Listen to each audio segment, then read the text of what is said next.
Siamo costretti a lanciare noi una raccolta fondi perché le istituzioni non ci hanno dato una mano e perché l'azienda non ha deciso di supportare le spese legali a fronte di una vicenda che è avvenuta durante l'orario di lavoro. Un piccolo presidio con tanto di volantinaggio per chiedere supporto al capotreno protagonista, suo malgrado, di una vicenda giudiziaria che lo attanaglia da ormai oltre un decennio.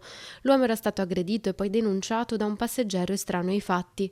L'episodio risale al 12 novembre del 2014, quando il capotreno era stato avvisato dai colleghi di un passeggero sprovvisto di biglietto.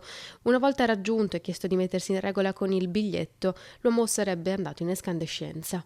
L'episodio era degenerato dunque in un alterco. Siamo qua a lanciare una raccolta fondi in suo sostegno perché dovrà